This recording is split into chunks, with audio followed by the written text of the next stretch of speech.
Shalom teman-teman. Kita sering mendengar Muslim mengklaim jika Allah yang mereka sembah sama dengan Tuhan di dalam perjanjian lama yaitu Tuhan Abraham, Ishak dan Yakub. Benarkah demikian? Mari kita bahas.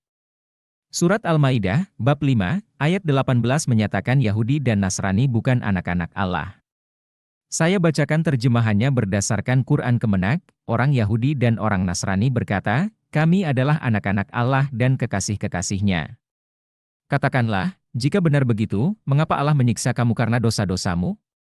Sebaliknya, kamu adalah manusia, biasa, di antara orang-orang yang Dia ciptakan. Dia mengampuni siapa yang Dia kehendaki dan menyiksa siapa yang Dia kehendaki, pula. Milik Allah lah kerajaan langit, bumi, dan apa yang ada di antara keduanya, dan kepadanya semua akan kembali. Kemudian surat ke-19, surat Maryam, ayat 88-93. Dikatakan suatu kemungkaran Allah punya anak dan kalian itu hanya hamba dan Allah adalah Tuhan Anda. Mereka berkata, Allah, yang Maha Pengasih telah mengangkat anak.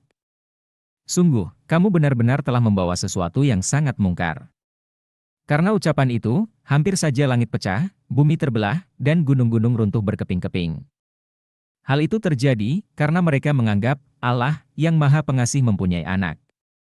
Tidak sepantasnya Allah yang Maha Pengasih mengangkat anak. Tidak ada seorang pun di langit dan di bumi, kecuali akan datang kepada Allah yang Maha Pengasih sebagai seorang hamba. Sekarang mari kita baca kitab Perjanjian Lama. Ulangan pasal 14 ayat 1, disebutkan di sana Bani Israel adalah anak-anak Allah. Kamulah anak-anak Tuhan, Allahmu, janganlah kamu menoreh-noreh dirimu ataupun menggundul rambut di atas dahimu karena kematian seseorang. Lalu di kitab Ulangan pasal 32, ayat 6. Allah adalah Bapa bagi bangsa Israel. Demikianlah engkau mengadakan pembalasan terhadap Tuhan. Hai bangsa yang bebal dan tidak bijaksana, bukankah Ia Bapamu yang mencipta engkau, yang menjadikan dan menegakkan engkau? Kemudian, dalam Keluaran pasal 4, ayat 22, Tuhan menyatakan bahwa Israel adalah anak sulungnya. Maka engkau harus berkata kepada Firaun, beginilah firman Tuhan, Israel ialah anakku, anakku yang sulung. Jelas sekali ada kontradiksi, Allah dalam Al-Quran menyatakan bahwa tidak ada seorang pun yang menjadi anaknya, dan orang-orang Yahudi bukanlah anaknya. Tetapi, dalam Perjanjian Lama, dinyatakan bahwa Israel adalah anak Allah. Allah melahirkan bangsa Israel untuk menjadi putra dan putrinya. Artinya, Tuhan Islam berbeda dengan Tuhan dalam Perjanjian Lama. Jadi, Al-Quran bertentangan dengan Perjanjian Lama. Saya akan memberikan satu contoh lagi dari Perjanjian Lama.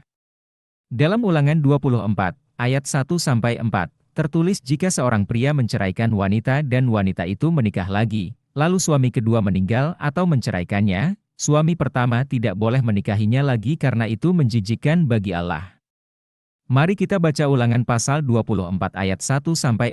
Apabila seseorang mengambil seorang perempuan dan menjadi suaminya, dan jika kemudian ia tidak menyukai lagi perempuan itu, sebab didapatinya yang tidak senonoh padanya, lalu ia menulis surat cerai dan menyerahkannya ke tangan perempuan itu, sesudah itu menyuruh dia pergi dari rumahnya, dan jika perempuan itu keluar dari rumahnya dan pergi dari sana, lalu menjadi istri orang lain, dan jika laki-laki yang kemudian ini tidak cinta lagi kepadanya, lalu menulis surat cerai dan menyerahkannya ke tangan perempuan itu serta menyuruh dia pergi dari rumahnya, atau jika laki-laki yang kemudian mengambil dia menjadi istrinya itu mati, maka suaminya yang pertama, yang telah menyuruh dia pergi itu, tidak boleh mengambil dia kembali menjadi istrinya, setelah perempuan itu dicemari, sebab hal itu adalah kekejian di hadapan Tuhan.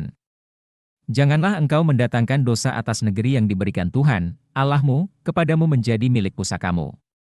Tetapi dalam Quran, surat Al-Baqarah, ayat 230, dikatakan bahwa jika seorang pria menceraikan wanita, ia tidak bisa merujuknya kembali sampai wanita itu menikah dengan pria lain dan bercerai.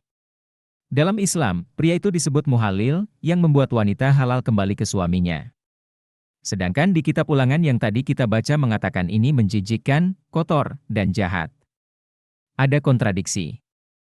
Jadi klaim bahwa Muhammad meneruskan ajaran Musa dan nabi-nabi lain dalam Perjanjian Lama gagal 100%. Jelas ada kontradiksi antara Allah yang diperkenalkan Muhammad di abad ke-7 dan Tuhan bangsa Israel yang disembah oleh Abraham, Ishak dan Yakub. Setuju tidak? Coba tulis dan tinggalkan komen di bawah jika Anda setuju. Sekarang mari dengar sabda Tuhan Yesus, "Kamu menyembah apa yang tidak kamu kenal, kami menyembah apa yang kami kenal, sebab keselamatan datang dari bangsa Yahudi."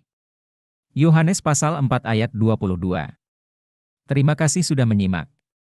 Jangan lupa share, like dan subscribe serta tekan loncengnya supaya tidak ketinggalan video lainnya. Allah Tritunggal memberkati saudara-saudara sekalian.